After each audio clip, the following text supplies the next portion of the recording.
कुछ करने की चाह ना हमें समय नहीं दिखाती, बस हम उस काम को करने में लग जाते हैं। जैसे कि मैं कल कुछ पौधे लेकर आई थी, तो मैंने सोचा कि चलो उन्हें आज लगा ही लेते हैं, क्योंकि एक दिन इन्हें हो गया है घर में रखे हुए, तो अब मैं इन्हें लगा लेती हूँ। तो मैं ये कुछ गमले, खाद और कुछ सामान भी मैं अपना ले आई थी, क्योंकि नर्सरी जाने का समय नहीं मिलता, तो पास की शॉप से ही मैं इनको लेकर आई थी। तो सबसे पहले मैंने इनके होल खोल दिए, क्योंकि कुछ गमलों में ना होल बंद होते हैं और एयर के लिए हमें इनको खोलना ही पड़ता है। और मैं ये मिट्टी कुछ दिन पहले लेकर आई थी, मुझे एक्चुअली कहीं से मिली थी, तो मैंने सोचा कि चलो आज इसका ही यूज़ करते हैं। और देखिए, जब मैंने इस मिट्टी को देखा ना, तो मेरा तो बहुत दिल दुखी हुआ, क्योंकि मैंने इसे भरा नहीं था, भर के मुझे किसी और ने दिया था। पहले तो मैंने इसमें से थोड़ी सी मिट्टी निकाल ली, क्योंकि इतनी मिट्टी मुझसे तो साफ़ नहीं होगी, क्योंकि इसमें ना बहुत बड़े बड़े पत्थर थे। तो अब मुझे इसको छानना ही पड़ेगा, मेरे पास और कोई ऑप्शन नहीं था। तो इससे मेरा टाइम भी वेस्ट होगा। तो मैं अब अपनी खाद को निकाल लेती हूँ, क्योंकि ये खाद भी मैं कल ही लेकर आई थी, और ये मेरा बहुत जल्दी ख़त्म हो जाता है, क्योंकि इन गमलों को भरने के बाद मुझे नेक्स्ट डे इन सभी पौधों में इस खाद को भी देना होगा।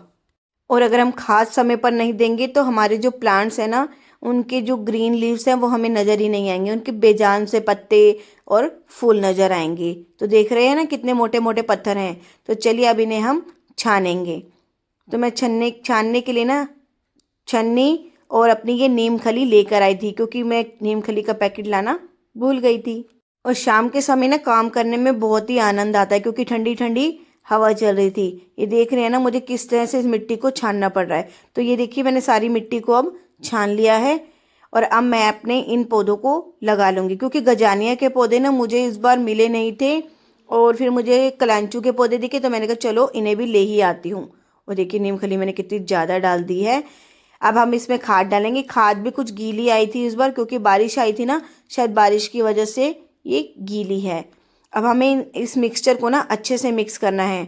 और देखिए, शाम को कितना अच्छा मौसम हो रहा है, और मैंने अपनी लाइट्स भी जला दी, क्योंकि मुझे कुछ अंधेरा लग रहा था। और बीच की क्लिप में आप डालना भूल गई थी, क्योंकि मैं कैमरा ऑन करना ही भूल गई थी। तो चलिए, मैंने इन पौधों को लगा लिया है, और अब मैंने इनमें पानी दे दिया है। सिर्फ पानी देने से और पौधे देने से ही काम नहीं चलता, यहाँ की सफाई भी हमें करनी पड़ती है। हमारा बहुत काम बढ़ता है, क्योंकि अगर मैं अभी सफाई नहीं करके जाऊंगी ना, तो कल मेरे को बहुत गंदा सा दिखेगा और बिल्कुल भी अच्छा नहीं लगेगा। ये मैंने अपने पौधे स्टैंड पर रख दिए हैं, क्योंकि यहाँ सुबह बहुत अच्छी धूप आती है, तो इन्हें अच्छे से मिल जाएगी। और ये कलांचू के पौधे हैं, इन्हें भी मैं यहीं रख देती हूँ, क्योंकि सुबह की धूप इन्हें अच्छे से मिल जाएगी। और देखिए, मेरे डायंथस के पौधे भी कितने अच्छे लग रहे हैं, क्योंकि इनमें अभी बहुत अच्छे से फ्लावरिंग हो रही है। और बोगनविलिया में तो अब फ्लावरिंग स्टार्ट होगी। जितने भी मेरी कटिंग्स हैं उनमें फ्लावरिंग स्टार्ट हो गई है। और ये देखिए, अब मुझे सबको समेटना है। मिट्टी को, खाद को मुझे यहाँ से हटाना होगा, क्योंकि अगर बारिश आ गई तो मेरी मिट्टी और खाद दोनों ही गीले हो जाएंगे। अगर हम साथ के साथ समेट देते हैं ना, तो हमारा बिल्कुल भी काम नहीं बढ़ता है। और मैं इस मिट्टी को बिल्कुल भी फेंकूंगी नहीं, बल्कि इसको किसी और प्लांट में डाल दूंगी, क्योंकि हमारे लिए ना थोड़ी सी मिट्टी भी बहुत कीमती होती है। हमें कैसे ढूंढ ढूंढ के मिट्टी लानी पड़ती है वो हमें ही पता होता है, क्योंकि जब मिट्टी नहीं होती ना, तो हम बिल्कुल भी पौधे नहीं लगा पाते।